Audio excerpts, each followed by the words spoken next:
আমার নামাজ আছে, নামাজ বিহীন পরপারে কি জবাব দিবে তুমি প্রভুর কাছে?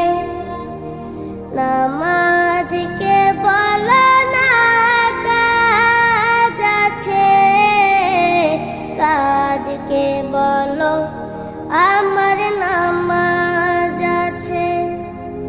নামাজ